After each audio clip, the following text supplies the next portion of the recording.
அண்மை செய்தியை பார்த்து வருகிறோம். திருச்சியில் பரப்புரையை தொடங்கும் தாவிக தலைவர் விஜய் புதிய பாதையில் தனது பயணத்தை தொடரவிருப்பதாக தகவல்கள் தெரிவிக்கப்பட்டிருக்கிறது. இது தொடர்பான விவரங்களுடன் செய்தியாளர் ரகுவரன் இணைந்திருக்கிறார். ரகுவரன், அவருடைய பயண திட்டம் எவ்வாறு வகுக்கப்படுகிறது?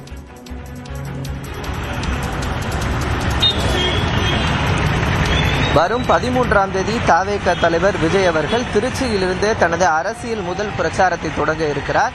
அதற்கான இடத்தில் தான் நாம் தற்போது இருக்கிறோம். காவல்துறை அனுமதி கொடுக்க உள்ள இந்த மரக்கடை பகுதியில் அவர் பிரச்சாரம் மேற்கொள்ளக்கூடிய பகுதி இதுதான். இந்த பகுதி தான் அவர் பிரச்சாரம் செய்வதற்காக அந்த எம்ஜிஆர் சிலை இருக்கக்கூடிய இந்த பகுதி தான் ஒதுக்கப்பட்டிருக்கிறது. தாவேக சார்பாக முன்பு கேட்கப்பட்ட பகுதி சாலை பாதை என்ன அப்படின்னு பாத்தீங்கன்னா டிவிஎஸ் டோல்கேட் மற்றும் அந்த பகுதியிலிருந்து அவர் பிரச்சார பயணமாக மேற்கொண்டு சத்திரம் பேருந்து நிலையம் அருகே அவர் பிரச்சாரத்தை செய்வார் என்று அறிவிக்கப்பட்டது.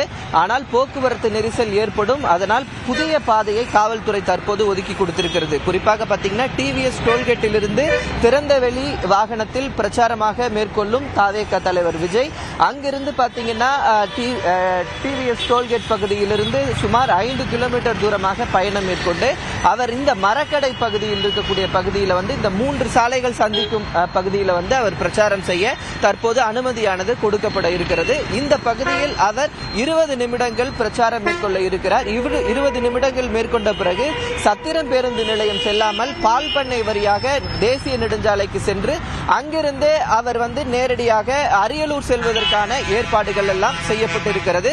முதற்கட்ட பணியாக இந்த பகுதியில் அவர் இந்த வாகனத்தை எந்த பகுதியிலிருந்து நிறுத்துவார், எப்படி இந்த பகுதியில் அவருடன் வரக்கூடிய தொண்டர்கள் வாகனங்களை எங்கே நிறுத்த வேண்டும், அதிக கூட்டம் வரும் என்பதனால் இந்த பகுதியில் எங்கெங்கு வாகன நிறுத்தங்களை ஏற்பாடு செய்வது என்பது போன்ற அடிப்படை விஷயங்களை காவல்துறையினரும் தாவேகாவினரும் ஆய்வு செய்து தற்போது முடிவுக்கு வந்திருக்கிறார்கள்.